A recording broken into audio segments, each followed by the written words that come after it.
네.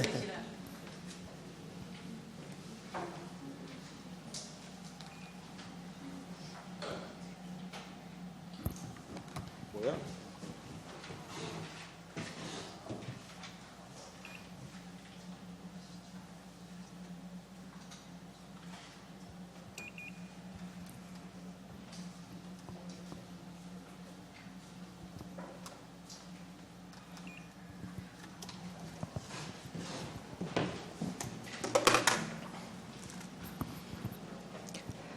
자, 이제 112페이지 부동산 금융 보도록 하겠습니다. 제목을 먼저 한번 떠올려보죠. 자, 뭐라 돼 있어요? 부동산 금융론. 그러니까 부동산 알고 있고요. 금융이 무슨 뜻일까요? 자금의 융통. 자, 우리 부동산은 고가의 경우 많습니다. 그래서 자금을 융통해서 투자하는 경우가 많을 텐데 우리가 알고 있는 상식적 이야기 범위 내에서만 철저되면 좋을 텐데 미처 생각하지 못한 것도 좀 있어요. 그게 뭐냐면 지분금융이라는 거예요. 그래서 어디 좀 뭐냐면 페이지 120페이지를 가서 자, 지분금융과 부채금융 보도록 합니다. 지분금융과 부채금융. 자, 나는 10억을 지금 투자하려고 그래요. 근데 가진 돈이 5억밖에 없어요. 그 5억이 부족하죠. 그럼 이 5억을 조달하는 방법 뭐가 있을까? 첫 번째 이런 게 있습니다. 여기 보십시오. 돈 있어 보이지 않습니까? 그래서 같이 투자합시다. 그럼 이분도 저처럼 동등한 투자자가 되는 거죠. 그러니까 자금을 유치하게 했는데 저는 이 5억을 갚을 의무 있다 없다? 없다. 이런 걸 지분금융이라고 그래요. 지분금융. 지금 논리 이해하시겠습니까? 그러니까 상관의무가 없는 자기 자금을 조달하는 걸 지분금융이라고 합니다. 그런데 만약에 투자된 그 금액이 주식회사에 투자됐다. 그러면 회사에서 주식을 나눠줍니다. 그러면 이분하고 저는 주주가 되는 겁니다.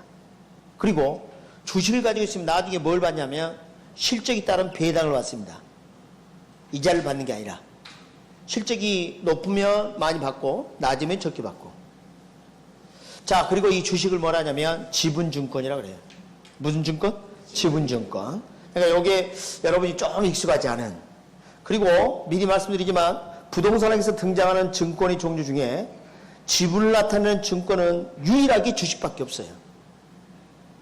그러니까 앞으로 무슨 시큐리티가 가지고 무슨 S, MBS, ABS 부분 나오면 다 뭐예요? 부채증권이 됩니다. 다시 한번 주식 빼놓고는 다 뭐라고요? 부채증권입니다. 지분증권은 주식밖에 없다. 혹시 이런 표현이 나올 수 있어요? 공모에 의한 증자. 증자라는 것은 자본금을 증가시킨다는 얘기예요. 공개 모집. 여러분 공모주 청약이라는 말 들어봤어요? 네, 주주를 모집한다는 이야기는 자금을 유치하겠다는 이야기입니다. 투자를 받겠다는 이야기죠. 그거 빼놓고는 다 증권은 지분증권이 아닌 부채증권이라는 겁니다. 그러니까 여러분이 지금 익숙한 게 이거예요. 자, 5억이 부족해. 뒤에 계신 분에게 5억을 빌렸어. 그럼 이 5억을 어떻게 해야 돼요? 상환해야죠. 이걸 부채금융이라고 합니다. 부채금융. 자, 생각해 봅시다. 우리가 개인 간에 돈을 빌리게 되면 차익증서를 써줍니다. 원금과 이자를 얼마에 갚겠다고. 만약에 정부가 여러분에게 돈을 빌리고 써준 차익증서가 있다면 그게 국채예요. 지방자치단체가 써준 차익증서는 지방채, 회사가 써준 것은 회사채, 금융기관이 써주면 금융채, 주택상환사채, 그 다음에 주택저당증권, 자산담보증권, 무슨 증권 다 무슨 증권? 부채증권입니다. 자, 이걸 가지고 있으면 나중에 뭘 받아? 원금과 이자를 받나요? 원금과 이자를 받는 거. 자, 그리고 말이죠. 여러분 좀 주의해야 될 게, 아까 지분증권 같은 경우는 원금 손실 가능성이 있어요. 내가 삼성전자 주식을 가지고 있는데 주가가 폭락했다는 겁니다. 그 손해 난 것을 삼성전자 본사에 가가지고 말이지, 돈 갚아라! 그렇게 할 수 있어요? 안 되죠. 그러나 우리 이런 차용증서 같은 회사채나 이런 것들은 소송을 제기할 수 있어요. 알겠습니까? 그래서 받아낼 수가 있단 말이에요. 그게 좀 차이가 있어요. 그런데 여러분 머릿속에는 자금을 융통한다 그러면 다 대부분 머릿속에 돈을 빌린다. 부채금융이 관심이 많습니다. 그리고 비중이 높아요. 그래서 시험 문제는 지분금융하고 부채금융을 구분할 줄 아느냐, 여기 초점을 두고 출제를 하고, 실제로 구체적인 내용들은 부채금융과 관련된 게 대부분이에요. 그래서 오늘 그거 좀 기본적인 걸 좀 학습을 좀 하고 갈 겁니다. 그래서 거기를 미리 좀 보여드렸고요. 다시 앞으로 옵니다. 다시 앞으로 오면 부동산 바로 2번에 부동산 저당 대출 제도라는 게 있죠. 그 바로 옵니다. 바로 그 밑에 자 저를 잠깐 봐요. 여러분 자 대출자는 은행에서 대출을 받은 자예요, 대출을 해준 자예요? 지금 입을 밥 이렇게 한 사람이 있어. 대출자란 대출을 해준 자입니다. 대출자는 대출 받은 자가 아니라고. 제발. 모의고사 끝나면 맨날 문제지 들고 옵니다. 아니 반대로 적혀있다고. 대출자는 대출 받은 사람 아닙니까? 그게 언론들이 문제입니다. 그러니까 오직 감히 내가 그림을 그려놨겠냐고 하단에. 아주 징글징글합니다. 매년 한두 명씩 와요. 다시 한번 대출자란 대출 해준 자, 금융기관을 말하고 대출 받은 자는 뭐라 그래? 차입자라고 합니다. 여러분 임대인이 뭐예요? 집주인이에요? 집을 빌린 사람이에요? 집주인이지. 빌린 사람 뭐라 그래? 임차인으로서 대차. 빌려줄 때 빌릴 차. 알았습니까? 그래서 대출자, 차입자 꼭 알아두세요. 오른쪽에 113페이지 꼭대기 보면 또 그거 해놨어. 오직 하면 내가. 하도 들리니까. 차입자는 어떤 사람? 돈을 빌리는 자. 대출자는 돈을 빌려주는 자. 금융기관은 뭐라 그래? 차입기관이라 그래? 대출기관이라 그래? 알면서 그래. 알면서. 근데 왜 대출자라 그래? 대출 받은 자는 차입자라 한다. 이제 더 틀리시면 안 됩니다. 내가 그런 생각을 했다. 언론에서도 가끔 그래요. 그리고 또 뭡니까? 그 드라마에서도 또 많이 그래. 좀 너무 상식이 없는 그런 행동을 합니다. 자, 그렇게 좀 알아두시고. 그러면 이제 우리가 대출이라는 것은 부채금융인데, 저당 대출이 종류가 좀 나열되어 있어요. 자, 거기 보면, 재래적 전통적 저당, 정부 지원 저당, 이렇게 크게 둘로 나누는데, 여러분이 알고 있는 것은 재래적 전통적 저당입니다. 자, 첫 번째, 여러분 주택담보대출 받죠? 왜 주택담보대출 받습니까? 이유가 뭐예요? 주택을 사서 그것을 이용하려고 하는 거죠. 그래서 이것을 주택 소비금융이라고 해요. 수요자 금융. 근데 이런 경우가 있어요. 어떤 사람이 집을 지으려고 하는데 건축 자금이 부족해. 그러면 개발 부지를 근거로 저당 대출을 받습니다. 단계적으로. 이걸 뭐라냐면 주택개발금융, 건축대부. 여러분 혹시 건축대부라고 들어봤어요? 네. 이렇게 둘로 나눕니다. 둘로. 시험 문제 출제된 바는 있는데 30여 년 동안 한 번 나와서 한 번. 그 구분할 줄 아느냐. 네. 그래서 그 밑에 보면 표 하나 있나요? 표? 찾으셨어요? 네. 그래서 저당대부, 저당대출 또는 건축대부, 건축대출. 희한하게 저당대출이라고 많이 쓰고요. 건축대부라고 많이 씁니다. 실제로. 우리는 저당대출이라는 표현을 많이 쓰고 건축대부라는 표현을 많이 쓰고 그래요. 자, 특징을 한번 봐봅니다. 저당대부 들어갈게요. 대개 이제 10년 이상 장기가 많아요. 이건. 그리고 금리가 좀 낮고요. 일시불로 대체해주고 장기 분할 상환하는 성격이 강합니다. 그래서 뭐 성격이 영구적 저당에 부르는데, 자, 건축대부 잘 들어봐요. 거기 개발금융 해놓고요. 대개 3, 4년 단기라도 돼 있죠.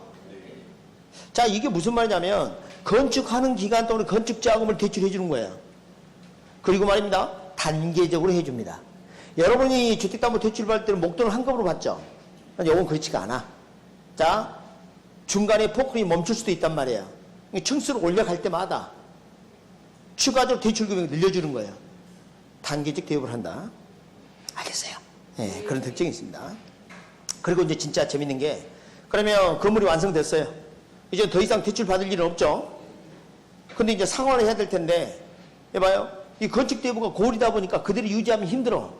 그럼 이미 목적물이 완성됐죠. 실물이 존재하죠. 전체를 저당 설정하고 갈아타게 합니다. 이걸 교체대부라 그래. 그럼 금리가 좀 낮아질 수도 있겠죠. 원본이 있으니까. 그죠? 네, 그런 방법을 좀 취하기도 합니다. 그 다음에 이제 정부 지원자당은 우리나라에서는 비중이 높지 않아요. 그래서 뭐 참고하시고 정보해 줄 수도 있겠지만. 그래서 저당대부 또 저당대출하고 건축대부를 비교하는 문제가 한 번 나왔어요. 한 번. 그러니까 참고해서 보시기 바랍니다. 그 다음에 그 밑에 이제 기본 용어, 이자율 및 저당 상환 방법 좀 보도록 하겠습니다. 오늘 요거 좀 일부 좀 하고 집에 가실 건데요. 첫 번째, 기본 용어, 양가 1번 뭐가 나옵니까? 융자 비율. 제가 아까 이거 별표 쳐라 그랬죠? 자, 저당 비율, 대부 비율, 담보인정 비율. 우리 대부 비율 아까 학습을 했고요. 여기서 가장 많이 쓰이는 게 대부 비율. 그 다음에 많이 쓰는 게 담보인정 비율입니다. 최근에 담보인정 비율이라는 표현을 가지고 출제한 적이 있어요. 꼭 알아야 합니다. 꼭 알아야 됩니다. 그 다음에 내려가서 융자원금과 융자잔고. 처음에 대출받은 총액이 뭐예요? 융자원금. 그리고 미상한된 잔금을 융자잔고. 미상한 저당 잔금 뭐 이렇게 해도 좋겠죠. 융자기간 나와 있고요. 양가로 4번 별표. 자, 이것도 동의어. 출제가 자주 됩니다. 그래서 월부금, 저당 지불에 원리금 상환의 부채 서비스. 이 중에서 가장 많이 쓰는 표현이 저당 지불에. 그 다음에 부채 서비스에. 이 표현을 조심하시기 바랍니다. 이거 원리금 상환액이다. 아시겠죠? 원리금 상환액. 자, 여기 잠깐 봅니다. 아까 우리 1억 상환하기 배웠죠? 기억나요? 그게 뭘 사용해서 계산하던가요? 저당상수. 이게 제일 낫네. 야, 이 다른 학원에서 대답을 못 하는데. 어느 학원에서나 그런 말 합니다. 자, 저당상수. 아니요, 진짜 이거 잘하고 있어요. 그럼 자, 봐요. 여기 잠깐 봐요.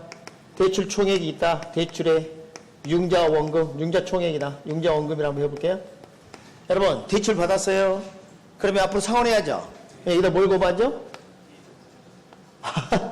저당상수를 곱해서. 아까 우리 이런 거 배웠었죠? 저당 지불에. 처음 들어요? 원리금 상환액이죠? 처음 들어요?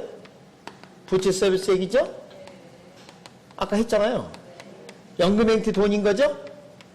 연금행태를 계산하는 거라고 했어요. 연금행태를 계산하는 케이스는 둘 중에 하나야. 감채 긴 기수 아니면 저당상수.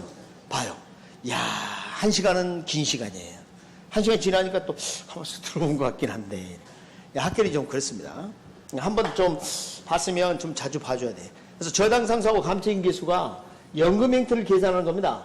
앞으로 갚아야 할 미래 연금행태를 계산하는 거예요. 여기까지는 무슨 말인지 아시겠죠? 그럼 이런 거예요. 지금 내가 대출 받았다. 그러면 앞으로 연금행태로 돈을 갚아야 된다는 거예요. 연금행태로. 이게 봐요. 이렇게. 그럼 금융기관 입장에서는 목돈을 빌려주고 앞으로 연금형태로 돈을 받겠다는 거예요. 연금생활자가 된 겁니다. 이해할 수 있죠? 다시 한번. 여러분이 은행에서 대출을 받았어요. 그럼 내가 앞으로 갚아야 할 돈, 매기 갚아야 할 돈을 요 계산하는 게 저당상수라니까요. 근데 이렇게 한번 생각해 봅시다. 지금 대출 받자마자 변심해서 바로 갚는다. 조기상환 수수료 없고. 그런 거 없다. 그러면 대출액 바로 갚으면 되죠? 다시 한번. 지금 내가 1억 대출 받고 매달 얼마씩 갚기로 했어. 근데 대출 받자마자 마음이 변했어. 집사람이 연락이 왔는데 로또 10억 당첨됐대. 그런 날이 있을란가 몰라. 연락이 안 오고 그분이 사라질 수도 있죠. 자, 그러면 자 1억을 대출 받았다가 바로 상환할 수 있겠죠. 그때 상환할 금액을 계산하는 방법이 이렇습니다. 봐요. 이제 반대로 연금행태 돈이 주어졌을 때 이걸 근거로 상환할 금액을 계산하는 방법은 반대로 이렇게 하면 돼요. 여기 봐요. 여기 대출의 융자원금이죠. 요건 지금 구하고 싶다. 그럼 이렇게 하면 돼요. 저당 지불액 있죠? 여기에다가 나누기 뭐 저당 상수하면 되지. 그리고 이 전체 기간 N 이렇게. 그럼 대출액을 구할 수 있어요. 이 논리는 이해하시겠어요? 네. 자, 그러니까 그림 봐봐요. 이렇게 돼 있어요. 대출액에서 이렇게 쪼개는 방법 저당 상수. 앞으로 갚을 연금행태를 현재 일시불로 계산하는 거. 저당 상수예요. 근데 저당 상수는 뭐의 역수더라?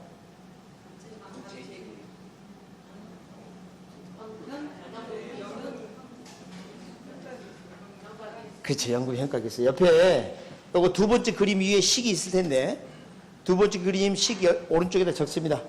저당 지불에 곱하기 연금의 현가계수 전체 기간 N 이렇게 적습니다. 이게 대출액을 계산하는 거예요. 에? 아까 저당 상수로 나눠줬는데 이제는 곱하기 연금 현가계수 하면 된다니까? 두 번째 식 오른쪽에 저당상수 n 옆에다가 이퀄하고 이렇게 적으라고요. 됐어요? 한번 적어봐요. 이렇게. 이렇게. 아따, 뭐 적으라 할 땐 또 못 적냐? 뭐 적지 말하면 열심히 적고. 자, 여기 쳐다보세요. 그럼 책 보고. 책 좀 봐주세요. 그럼 뒤 쳐다보고. 막 이럽니다. 참, 그래요. 자, 그 다음에 여기 잠깐 봅니다. 요런 경우 어떻게 될까요? 잘 봐요. 3기간 동안 원리금을 갚아버렸어. 3기간 동안 원리금을 갚아버렸어. 그러면, 자 봐요. 은행 입장에서는 대출을 해주고 원래 연금액도 돈을 받아야 되는데, 그렇죠? 연금을 3번 타먹었어. 그럼 만약에 이 중도에 예대 상환하면 어떻게 될까? 지금까지 이거 갚은 것은 빼야죠. 맞습니까? 그러면 요 시점, 아까는 전체 기간을 이렇게 했었죠? 전체 기간을? 이제는 그릴 필요가 없다. 이면 남은 기간. 자, 요 시점에 잔금은 어떻게 계산하느냐? 이렇게. 몇 기간 빼고, 3기간 빼고. 그게 잔금이에요. 그게 3번째 그림이에요. 대출 총액은 전체 기간의 연금 현각에서 쓰면 되는데, 잔금은 여기 저당상수 거기 보면 이제 세 번째 그림에 n-3이라고 되어 있죠? 이렇게 여기다 옆에 적어요. 뭐로 적냐면 저당 지불에 곱하기 연금의 현가계수 그리고 n-3 이렇게. 그러니까 나누기 저당상수는 곱하기 연금 현가계수 이렇게 할 수 있거든요. 이렇게 합니다.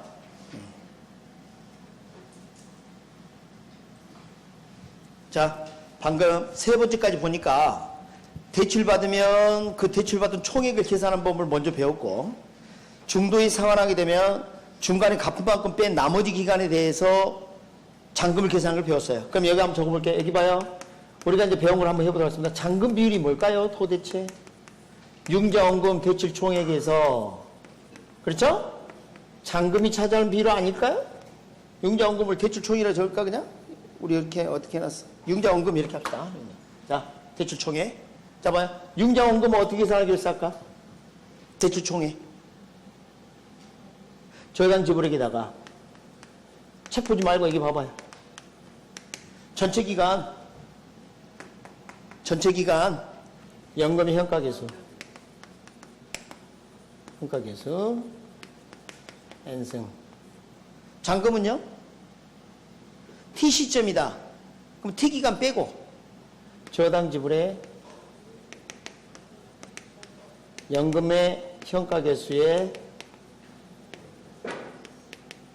지금 이건 출제된 겁니다. 출제된 걸 한번 보여주는 거예요. 근데 스트레스 받지 마. 지가 해주고는 또 스트레스 받지 마래. 출제된 거니까. 여러분 이제 기출문제집 풀면 이런 게 있을 거란 말이야. 하고 또 들고 와. 그냥 질문을 차단하기 위해서 하는 것 뿐이에요, 그냥. 알았습니까? 예. 그럼 자, 봐봐요. 분자에게 저당지불에 약분 되죠? 그럼 이것만 남죠? 그렇게 해도 돼요. 그게 잔금 비율이에요. 잔금 비율. 그럼 자, 이제 한번 대답해봐요. 잘 들어봐요. 자, 대출을 10억 받았거든요? 3억 상환했어요. 그럼 얼마 남았어요? 7억. 그럼 잔금 비율은 몇 퍼센트? 70%. 상환 비율은 30%. 더하면 100% 1. 자, 그거 별표 쳐요. 4번 잔금 비율 동그라미 1번 별표. 4번의 잔금 비율에 동그라미 1번 별표. 그건 출제됐습니다. 출제된 거예요. 자, 잔금 비율과 상환 비율을 더하면 얼마다? 1. 100%. 100%. 그러면 2번 잔금 비율은 잔금을 융자원금으로 나눈 거고 1 마이너스 상환 비율. 이해되시죠? 동그라미 2번. 3번 가봐요. 상환 비율은 상환액을 융자원금으로 나눈 거고 2 마이너스 잔금 비율. 이해되시죠? 네? 저를 잠깐 봐요. 대출액이 있다면 융자원금이 있다면 여기다가 잔금 비율을 탁 곱하잖아? 그럼 잔금이 나와요. 동의하시죠? 잘 모르겠어요? 자, 봐요. 10억 대출 받았는데 잔금 비율이 70%야. 그럼 10억에다가 0.7을 곱하면 잔금은 7억 나오잖아요. 다시 한번. 대출 총액 융자원금이 주어면 여기다 잔금비를 곱하면 잔금을 계산할 수 있다니까? 근데 만약 계산 문제 잔금 구하세요. 그러면 어떻게 하면 돼? 잔금비를 곱하면 되지. 하나 더 있어요. 요것만 알아도 되죠? 이게 잔금이니까. 어? 그럼 자료가 뭘 주냐에 따라서 계산 방법 두 가지 나누죠. 밑에 봐요. T 시점에 5번 T 기간 후에 잔금을 계산하는 거. 융자원금 대출 총액 기타 자료가 주어졌다. 그럼 뭐예요? 융자원금에다가 T 시점이 잔금 비율. 근데 T 시점이 잔금 비율은 부모가 전체 기간 연금 평가기수, 분자가 자녀 기간 연금 평가기수, 저당 지불을 약분했더니 세 번째 식이 나온다. 연금 평가기수 n분의 연금 평가기수 n-t. 동그라 2번. 만약에 연금 형태 저당 지불액이 주어져 있다. 그럼 바로 자녀 기간 연금 평가기수를 곱해버리면 바로 나와버려. 또는 나누기 역수관계니까 자녀 기간 저당 상수로 나눠주면 되는 거고. 표정 많이 어두워졌어요. 자, 그러면 제가 시킨 대로 합니다. 색깔만 하나 칠해요. 마지막에 동그라미 2번 있죠?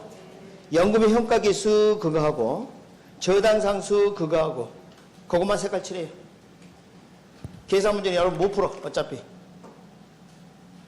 안 된다니까. 계산 문제는 한 번 나왔고 개념 문제로 3번 정도 나왔어요. 이제 잘 들어요. 시험 나갑니다. 예? 미상한 저당 잔금을 구하기 위해서 연금의 평가계수를 활용할 수 있다. 올까요? X일까요? 잔금을 구하기 위해서 연금의 평가계수를 이용할 수 있다. 오, 연금 평가계수 나왔잖아. 안 되나? 그건 냈다니까, 시험 문제 요즘. 아따. 자, 다시 나갑니다. 연금 평가계수를 사용하여 잔금을 구할 수 있다. 오! 대답 아니요? 오늘 아침 식사 안 하셨어요? 오늘 기분이 안 좋으시구나. 저 북한에서 뭐 폭파시켜서 그래요? 이거 뭐 변화를 주기 위해서 하는 거예요. 뭐 그거 아무것도 아니야. 야, 걱정하지 마세요. 북한에서 미사일을 쏘면 거의 우리나라가 거의 99% 요격할 수 있어요. 미사일 다 개발 끝냈어. 걱정하지 마. 알았습니까? 자체 개발한 미사일이 엄청 많아. 이루 말할 수 없어. 발표만 안 했을 뿐이야. 그러니까 큰 소리 치는 거예요. 이번에 봐봐요. 국방부 관련 뭐라고 지금 소리쳤어요. 강호 좌시하지 않겠다. 뭐 함부로 뭐 예전처럼 그냥 가만히 있는 게 아니야. 발표한 거 봤어요, 정부? 대들잖아. 북한 그렇게 하지 말라고. 그렇게 하잖아요, 지금. 그 삐라 그것은 입법이 안 돼서 문제인 거고. 자, 그런 거 신경 쓰지 말고요. 기분 나빴다면 기분 푸세요. 우리 뭐 안전한 나라에 살고 있으면 전 세계 가장 안전한 나라예요. 어떤 미사일이 날아오든지 다 요격 가능합니다. 심지어는 드론이 날아오더라도 요격이 가능하도록 전 세계 최고의 무기를 가지고 있는 나라야. 그러니까 걱정하지 마. 자, 그래서 그 밑에 글씨를 꼭 기억해 주세요. 자, 정리합니다. 일단은 잔금비율은 잔금이 차지하는 비율이고요. 이것과 상환비를 더하면 1이다. 그 다음에 잔금이나 이런 걸 계산하기 위해서는 연금의 평가계수나 저당 상수를 활용할 수 있다. 그것만 기억하세요. 그리고 계산 문제 나오면 어떻게 한다? 틀린다. 그걸 뭘 맞춰, 그걸. 제정신이야? 못 맞추지? 응? 뭘 맞춰? 이거 봐봐요. 멋있게 보이려고 하면 해준 거예요. 그러니까 이런 걸 참고 인내해야 하는데 가방 싸고 가버리고 그러면 안 돼. 그리고 좀 진짜 드릴 말씀이 있는데 아무리 저가 마음에 안 들어도 다른 사람 책 보고 강의 듣지 말라고. 여기서 다 보여요. 좀 그것은 예의가 아니잖아요. 좀 그러지 마요. 저도 자존심이 있어요. 그럼 그 사람 강의 들어. 뭐하러 여기 와서 강의 들으면서 그 나무책을 펴놓고 그러고 있어. 응? 예의가 아니네, 예의가. 그러니까 어떤 선생님이든지 나한테 100% 만족할 수는 없어요.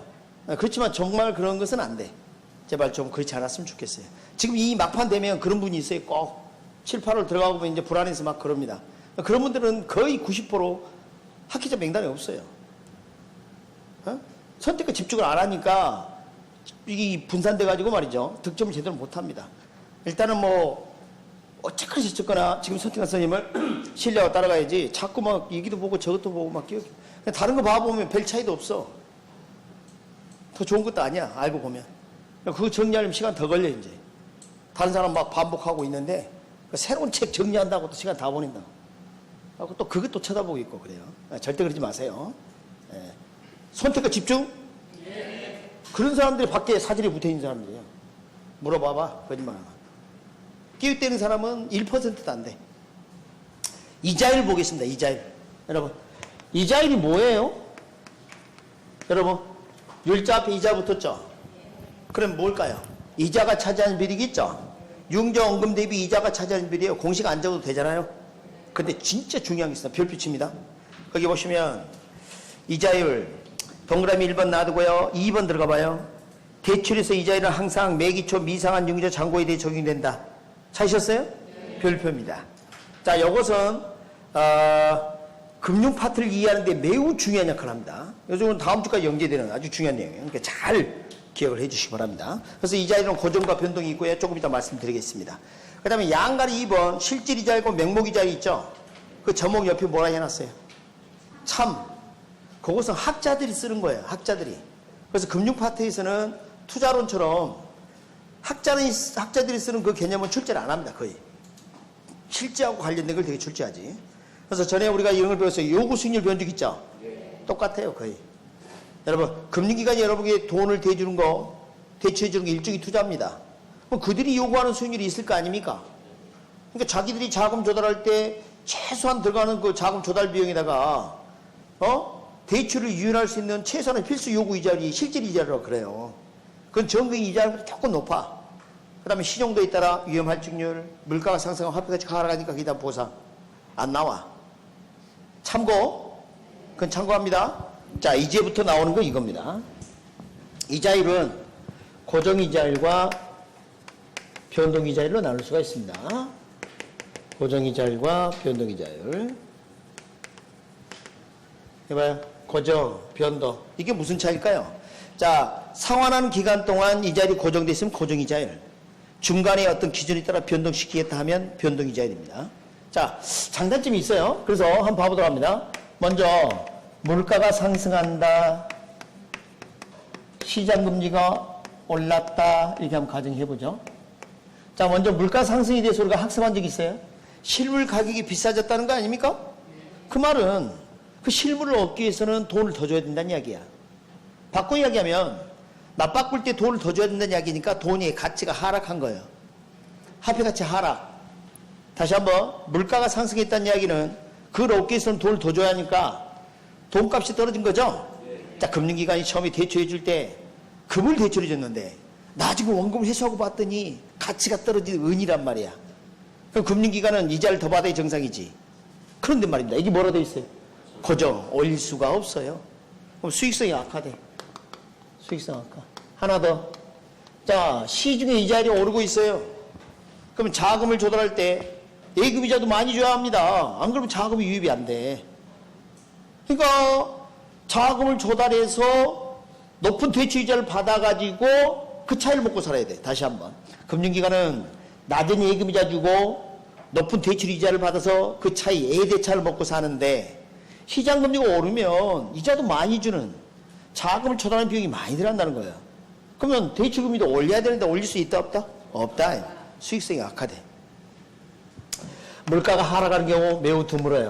그러니까 역산하지 말고 그냥 이거 시장금리가 낮아졌다 해볼게요. 여러분 지금 봐요.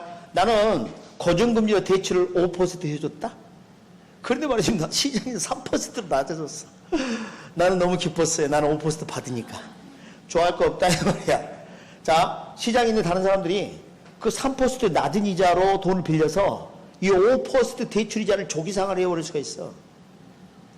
선생님, 상환 받는데 뭐 손해 아니지 않습니까? 손해입니다. 다시 한번. 금융기관은 낮은 예금이자 주고 높은 대출이자를 받아서 그 차이를 먹고 살아야 되는데 대출해준 돈이 예상치 못하게 돌아온 거 아닙니까? 자, 직장에 출근해서 월급을 벌어와야 되는데 조기 퇴직한 거요. 실업자가 된 거라니까. 다시 한번 대출을 해줘서 그 이자를 받아서 먹고 살아야 되는데 그 돈이 예상치 못하게 돌아왔다는 것은 그 돈만큼 실업자가 된 거 아니에요? 그러니까 여러분이 돈 빨리 갚으면 은행이 뭐라 그래요? 조기상환 수수료 내라는 거예요. 기회비용 차원에서 이해하시겠어요? 그러니까 다른 조건을 동일하게 쳤을 때 조기상환은 투자자 입장에서 유리한 거예요? 불리한 거예요? 불리한 거예요. 예상치 못한 상황은 불리한 거예요. 이게 조기상환 위험이 있단 말이에요. 이해되십니까? 그럼 뭐야? 고정금리는 금융기관이 좋을 게 하나도 없네. 여러분 전에 우리 투자론에서 위험이 클수록 요구 수익이 높인다 그랬죠? 마찬가지예요. 고정금리 그래서 초기 대출 시점에 이자율이 높아요. 초기 이자율 높다. 이자율 높다. 그러니까 여러분이 나는 변하는 거 싫어. 그래서 고정금리로 대출해 주세요. 그러면 금융기관이 뭐라 그래? 좀 비쌉니다. 그래. 해주지도 않지만 현실적으로. 고정금리 거의 대출이 안 해줘요. 거의. 자, 고정금리 대출한다면 이자가 비싸다. 변동금리는 처음에 출발할 때는 낮아요. 그러나 나중에 더 오를 수도 있고 더 떨어질 수도 있고 그래요. 변동금리니까. 오케이? 확실한 것은 초기 이자율이 높은 게 뭐라고요? 고정금리. 야, 큰일 났어. 처음에 대출 시점에 둘 중에 어떤 게 높냐고 물어볼 수 있겠죠? 이렇게 합니다. 이 고자가 높을 고자라고 생각해 그냥. 알았습니까? 자, 초기 이자율이 높은 거 둘 중에 뭐라고요? 고정금리. 만약에 고정금리를 이렇게 변동금리로 전환한다면 어떤 효과가 있을까요? 자, 먼저 대출을 받은 자가 대출자예요? 자, 먼저 대답을 보다. 대출자가 대출해준 자입니다. 대출 받은 자는 뭐라 하고? 차입자. 그러니까 봐요. 이렇게 변동이자율이 이렇게 되면 이런 상황에서 대출자가 자신에게 손해가 되는 것을 차입자에게 떠넘길 수가 있어요. 이자를 올리거나 이렇게 해서. 맞습니까? 자, 물가 상승 등의 위험은 우리가 제거할 수 없는 위험이라 배웠죠? 피할 수 없는 위험이라 배웠죠? 체계적 위험이라 배웠죠? 위험을 떠넘길 수 있다는 겁니다. 위험을 없앤 거예요? 떠넘긴 거예요? 떠넘긴 거예요. 위험이 전가예요, 대표님. 자, 그러면 변동이자율은 어떻게 책정되느냐? 대출금리가 기준금리 플러스 가상금리 이렇게 된다면 기준금리 플러스 가상금리. 자, 여기에서 주의할 게 있습니다. 이 기준금리라는 표현을 보고 한국은행의 금융통화위원회에서 정하는 정책금리 그 기준금리라고 생각하면 안 돼. 이건 이름만 비슷한 거야. 절대 착각하면 안 돼. 여기서 말하는 기준금리는 한국은행에서 발표하는 그거 아니에요. 변동의 기준으로 삼는 금리라고 보면 돼요. 변동 기준금리입니다. 변동이라는 말이 생략된 거예요, 그냥. 자, 우리가 변동을 시킬 때는 이걸 기준으로 변동하겠습니다. 그 말이에요. 그리고 이제 가상금리를 먼저 말씀드릴게요. 좀 이따 말씀드리고. 가상금리. 스프레드라고 그러는데 이것은 위험의 정도에 따라 가산하는 겁니다. 여러분, 연체 실적이 많아요. 그럼 가상금리 올리는 거예요. 위험하니까. 이해하셨어요? 그 다음에 담보대출이 아니라 신용대출 같은 경우에는 신용도가 낮으면 어때요? 이거 올리는 거지. 그리고 동일한 대출 금액이라 할지라도 상환기간을 아주 길게 했어요. 융자 상환기간을. 아니 10년 보통 해주는데 이 사람은 100년 해줬다는 겁니다. 위험하죠? 올라갑니다. 이해하시겠어요? 자, 동일 기간 10년 대출해 주는데 대출 금액이 많아. 위험하죠? 올라갑니다. 그런데 공무원이죠? 싸게 해줍니다. 그걸 우대금리라 그래. 착각하면 안 되는 게 우대금리는 가상금리를 안 받고 기준금리를 깎아주는 게 아니라 가상금리를 적게 해주는 걸 우대금리라고 부를 뿐이에요. 그냥 우대해줬다 이 말이야. 가산을 덜 해줬다. 오케이? 뭐 우대금리라고 따로 없어. 근데 보통 우리 시중은에서 우대금리라는 걸 그걸 말합니다. 여기까지 이해됩니까? 자, 그러면 이 기준금리가 뭔지 설명합니다. 이 기준금리는 변동의 기준을 삼는 게 이런 거 하겠다는 거예요. 금융기관은 낮은 예금이자 주고 자금을 조달해서 높은 대출 이자를 받아서 그 차이를 먹고 살아야 되는데 세상에 대출 자금이 고갈됐어요. 그럼 금융기관은 실업자 되는 거야. 높은 이자를 빌려서 돈을 벌어야 되는데 실업자 되는 거라니까. 그래서 자금을 조달하기 위해서 발행하는 게 있는데 Certificate of Deposit이라는 CD, 양도성 예금증서. 은행에 있는 돈 그런 뜻이에요. 확진된 금액을 말해. 양도성. 근데 번역을 뭐라고 했어요? 양도성 예금증서 이자율. 요거 있고 또 이런 것도 있어요. cost of fund index라서 코픽스라는 게 있고 그래요. 그래서 여기서 이제 자금 조달 비용 지수 이렇게 이제 부릅니다. 자, 이게 뭔지 이제 잠깐 설명할 때 들어봐요. 되게 이제 양도세 예금 증서는 3개월물이 많은데 이해를 좀 쉽고 이자 계산하기 쉽게 하기 위해서 이렇게 한번 하겠습니다. 자, 은행에서 양도세 예금 증서를 발행합니다. 그러면 그 증서를 사는 사람은 그 증서를 들고 만기에 나타나면 그 액면 금액을 받기로 한 거예요. 그러니까 일종의 통장하고 비슷한 거예요. 돈 맡기고 나에게 찾아가는 거. 대신 이자를 주는데 선이자 줍니다. 선이자. 자, 예를 들어서 1억짜리 CD 1년 만기를 한번 해볼게요.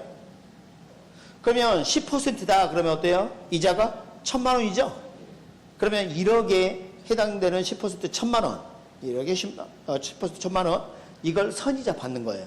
그 말은 무슨 말이냐면 CD 1억짜리 살 때 9,000만 원 주고 살 수 있다는 겁니다. 그리고 1년 뒤에는 얼마 받을 수 있어요?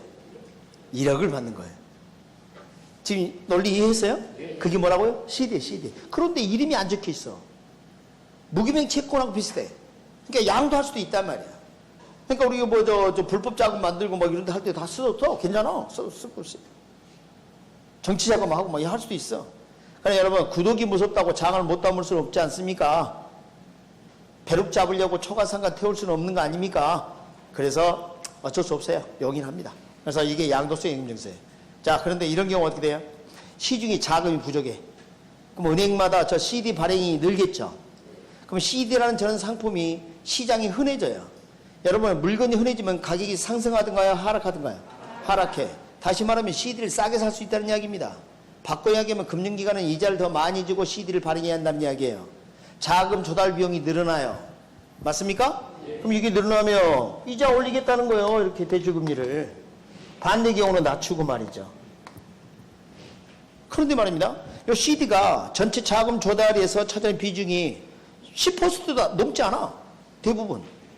그런데도 불구하고 이걸 연동시킨다는 것은 금융시장의 안정성을 해친다고 보고 거의 10년 다 돼갑니다. 시중의 주요 9개 은행이 자기들이 자금을 조달했을 때 소요되는 비용이 있죠. 이걸 근거로 지수를 만들자. 은행연합회에서. 그게 코픽스입니다. 자금 조달 비용 지수. 그러니까 이거 하나만 쓰지 말고 전체 자금 조달 비용을 근거로 이 지수를 만들자. 여러분, 우리 지수 배웠죠? 율, 비율 지수. 조달 자금 대비 비용이 차지하는 비율이니까 이자율하고 비슷한 거라니까. 여기서 그 코스트 오브 펀드 인덱스라 그래요. 그래서 이 두 가지를 연동합니다. 여기 변하면 이게 변하는 거예요. 여기 많이 올라가면 이게 올라가는 거예요. 여러분, 가상금리가 변해요? 기준금리가 변해요? 기준금리가 변하지. 가상금리 변하는 게 아니라. 또 기준 의말을 하니까 변하지 않아야 된다 이러면 안 된다. 아시겠습니까? 기준금리가 변하는 기준금리가. 변동의 기준을 삼는 금리라니까. 착각하지 마세요. 오케이? 또 어디 코스피, 뭐 코스닥 이런 걸 들어봤다 봐요. 코피, 헷갈려. 돈 안 갚으면 코피팍. 좀 웃으라고 한 이야기인데. 코피팍. 돈 안 갚으면 뭐예요? 코피팍. 이렇게 합니다. 코픽스. 코픽스 아니면 CD 쓴다. 여러분, 대부분 코픽스예요. 고정금리 대출 안 해줘. 거의. 변동금리고 코픽스 쓰는 게 좋아요. 그나마. 그렇게 좀 아시면 되겠습니다. 그러면 우리가 이제 변동하는 그 주기가 있을 거 아니에요. 주기. 여러분이 일반적으로 대출받게 되면, 변동금리 대출받게 되면 그 주기는 3개월로 합니다. 자, 오늘 대출 받았어요. 그럼 CD 이자율이나 코픽스 지금 정해진 거 있죠? 거기에 따라 대출을 받아요. 그리고 3개월이 지나면 이것도 이제 변했을 텐데 그 변환 기준에서 또 이자율을 변화시키는 겁니다. 조정주기가 별말이 없으면 몇 개월 여러분은? 3개월입니다. 근데 시험 문제에서는 조정주기가 길거나 짧으면 누가 유리하고 불리하냐 이걸 물어봐. 이론적으로. 그래서 일단은 조정주기가 길다, 짧다 이렇게 나누면, 자, 길다. 여기 잠깐 봐요. 대출자가 차입자에게 위험을 떠넘겨야 되는데 조정주기가 언제 한 번이에요? 그랬더니 10년에 한 번. 그럼 10년 동안 고정금리가 다를 바가 없잖아. 그럼 누가 유리해? 차입자가 유리하지. 차입자 유리. 오케이? 조정주기가 언제 한 번이에요? 그랬더니 1시간에 한 번. 그럼 대출자가 이걸 막 계속 떠넘기겠네? 그럼 누가 유리해? 대출자율이 이렇게 한 거죠. 이 그림을 보면 이해할 수가 있어요. 근데 또 암기법 좋아해. 하여간 나 그런 거 별로 안 좋아하는데 어쩔 수 없다. 자, 봐요. 자, 은행 주차장에 조그만 경차 낡은 경차가 하나 되어져 있어요. 조그만 경차가. 어떤 부인이 대출 상담하고 있는 모습 떠올려 봐요. 길에 차가 있어요. 길이가 짧대요. 미안합니다. 길 차이 짧대요. 이렇게라도 하세요. 네, 그래서 거기 여러분 그 양도세금증서하고 그 코픽스에 대해서 조금 더 알고 싶으면 뭐 기본서는 다른 자료를 보면 되는데 더 알 것까지는 없을 것 같습니다. 여러분 이자율 정했어요. 이제 대출 받아야죠. 그죠? 여러분 기본서에 없는 걸 좀 해야 돼. 자, 대부 비율 들어본 적 있나요? 아까 했잖아요. 에? 담보 인정 비율 LTV. 그다음에 총 부채 원리금 상환 비율. 총 부채 원리금 상환 비율. DSR. 이렇게 써요. DSR. 근데 우리 기본서가 DSR이 안 나와 있어요. DTI만 나와 있어요. DTI. 그래서 제가 자, 원래 DTI도 있었고 그 다음에 신 DTI도 있고 그러는데 여기서 이따가 제가 간략하게 뒤에다가 참고로 내가 말씀을 드리겠습니다. 그 다음에 또 뭐가 있냐면 부채 감당률 기준이라는 게 있어요. 부채 감당률 기준. 현금 수지 현금을 기준이라고 그래요. 그래서 아까 제가 암기법 해준 거 있죠. 암기법 뭐예요? 대출업 부당이다. 대출액은 순영업소득 부채 감당률 곱하기 저당 상수. 자, 좀 안타까운 게 기본서 이게 없어요. 응? 여러분 지금 보면 기본서. 여기 요건 출제가 지금 한 4번 정도 됐거든요. 또 나오면 돼, 이거. 너무 중요하니까 저가 이제 시킨 대로 좀 하셨으면 좋겠어요. 자, 일단은 우리가 주택담보대출 받는다. 그러면 이게 주담대. 이렇게. 그 다음에 상업용 부동산은 이걸 써요. 상업용 부동산은 이걸 쓰는데 둘 중에 작은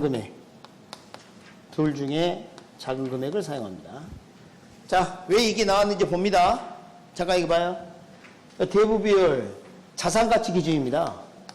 아까 제가 잠깐 말씀을 드렸는데 대출액은 이 자산가치 기준 대부 비율을 초과해서 대출될 수가 없어요.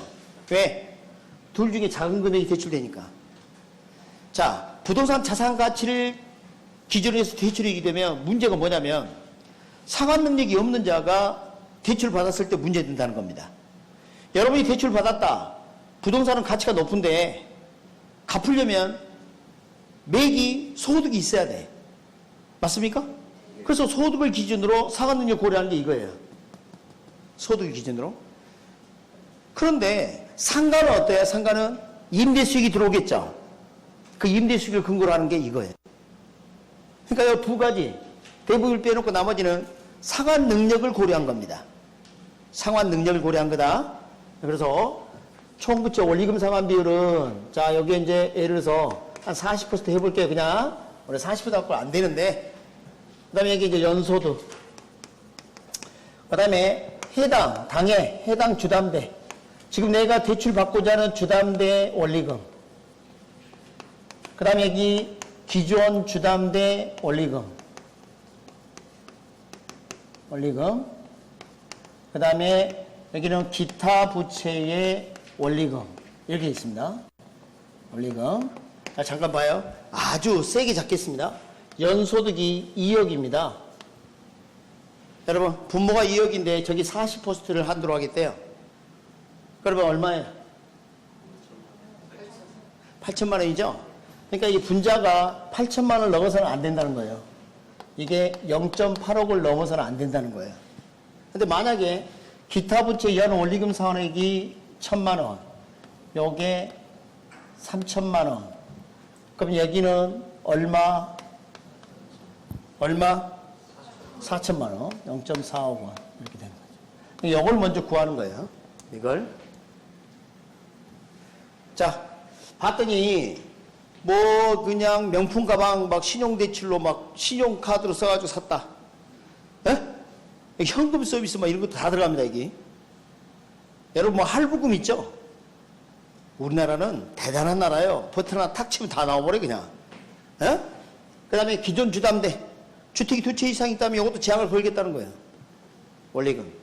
그럼 봐봐요. 이런 원리금을 빼버리면 이 몫이 작아지죠? 그렇죠? 자, 이 논리는 이해했어요? 예. 자, 그리고 이제 자, 여기 봅니다. 여기 잠깐 봐요. 지금 이제 봐봐요. 야, 그래. 알겠어. 자, 대출액에다가 우리 저당상수 곱하면 갚아야 할 원리금 계산한다는 거? 아까 지금 이거 벌써 3번째다. 모른 척 하는 거 없기? 여기 저당 지불에 어떠 그냥 웃음이 나올 뿐이에요? 자, 우리가 지금 대출을 받았어. 1억 상환하기. 기억나세요? 네, 여기다 저당서 곱하면 이걸 구할 수가 있죠. 자, 여기. 만약에 대출 금액이 많다. 그럼 상환의 원리금은 많겠죠. 대출 많아질수록 갚아야 할 원리금 많아지는 거 아니에요? 근데 왜 대답을 안 하셔? 삐졌어요? 자, 다시 한번. 자, 대출액이 많아지면 상환의 원리금 많죠? 대출을 적게 해주면 상환의 원리금 작아지죠? 그거 동의하시죠? 여기 봐요. 여기 이제 거꾸로 갈게요, 거꾸로. 계산을 해보니까 앞으로 갚아야 할 원리금이 많게 됐대. 그러면 대출이 많이 됐다는 이야기 아니에요? 오케이? 네. 지금 갚아야 할 원리금이 작게 대출됐다는 이야기는 대출을 적게 해줬다는 이야기 아니야? 네. 그래서 이것을 4호로 계산하는 겁니다. 지금 원리금 계산했잖아요. 0.4억 원. 이걸 구한 다음에 이걸 역산하는 거예요. 자, 어떻게 할 수 있어요? 응? 대출액을 계산하려면 어떻게 해야 되는지. 여기 원리금을 뭘로 나누면 돼요? 그렇지. 저당상수. 그러면 이제 예를 들면 이렇게 한번 해보자고요. 여기 0.4억원인데 저당상수가 0.1이에요. 그럼 얼마일까요? 4억 원. 이렇게 되는 거예요. 이렇게 4억 원. 이런 식으로 하는 거. 그러니까 역산해서 대출을 구하는 겁니다. 그럼 봐봐요. 여기 잠깐 봐요. 얘들이 많이 뺏어갈수록 얘는 작아지는 거죠? 맞죠? 네. 자, 그러면 이제 교재 봐요. 115페이지 교재는 됐고요. 한 장 넘겨봐요. 넘겨보면 116페이지 상단을 보면 DTI 있고 CDTI 있죠? 처음에 실시한 게 DTI고 그 다음에 신 DTI 했다가 지금 DSR로 갔거든요. 지금 현재. 그래서 시험 문제는 그 셋 중에 어떤 걸 낼지 몰라. 근데 DSR 가능성이 높아. 그래서 DTI가 지금 여러분 기본서에 나와 있는 건데 이거 가지고는 안 된단 말이에요. 그래서 여기 보면 예전에 이걸 썼단 말이죠. 그 DTI 봐봐요. 두 번째 줄 116페이지 해당 주담대에 해가지고 원리금 상환에 기타 부치는 뭔만? 연이자만. 위에 것은요. 해당 주담대 연 원리금 상환에 그 다음에 기타 주담대 연 원리금 상환에 기타 부채 연이자 상환에 뭐가 하나 늘었죠. 기타 주담대 연 원리금이 나타났잖아요. 그러니까 해당 주담대 연 원리금이 차지하는 비중이 낮아지지. 그리고 기타 부채는 이자만 돼 있잖아요. 그죠? 앞으로 와봐 이제 115페이지 115페이지는 모두 다 원리금이야. 그러니까 해당 주담대 원리금이 차지하는 비중이 점점 작아지는 거예요.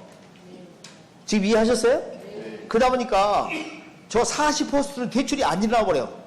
그래서 요즘 금융기관에서 80%에서 120% 사이에서 재기 책정을 하고 있다 그래.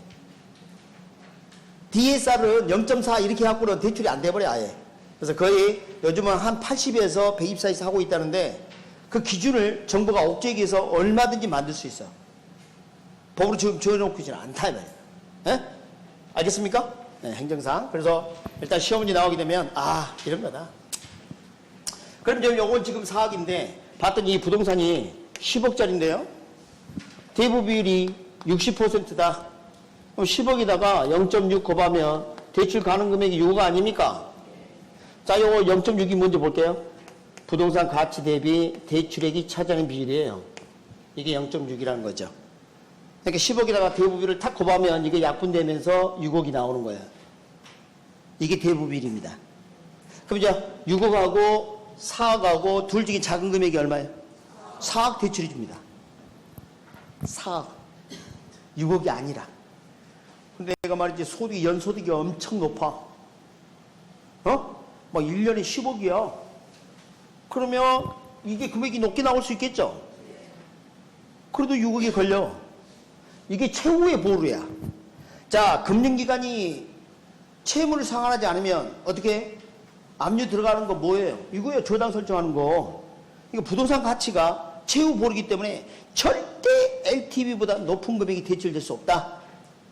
신용대출이 아닌 한. 아셨습니까? 네. 주택담보대출은 LTV를 넘어서 대출될 수 있다 없다? 없다. 당연한 겁니다. 근데 아까 봐요. 부동산 가치가 하락하면 어떻게 돼? 이제 갱신했을 때. 상환이 안 나니까. 적은 금액이 한도로 걸리니까. 이해하시겠어요? 네. 그래요. 주택가격이 뭐 수도권에 폭락한다고 엄청난 큰일입니다. 그래서. 자, 그 다음에 이제 부채 감당 기준. 자, 여기 봤더니 말입니다. 여기는 상업용 부동산을 근거로 대출을. 이 상가를 봤더니 지금까지 매출익이, 임대수익이 이렇게 됐다는 겁니다. 임대수익이. 순영업소득. 그럼 부채 감당률을 하고요. 저당사절 이렇게 해서 대출을 산정하게 되는데 이 공식은 이 다음에 제가 문제풀이 할 때 그 공식 도출 한번 해드릴게요. 도출 과정은 중요하지가 않아. 도출 과정 시험이 안 나와.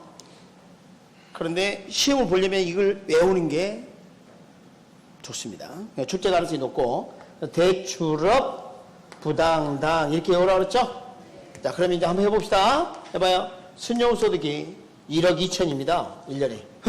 그리고 이 금융기관은 우리 금융기관은 말이다. 적어도 부채 감당률이 1.2 정도 돼야 대출해 줍니다. 이렇게 이야기해.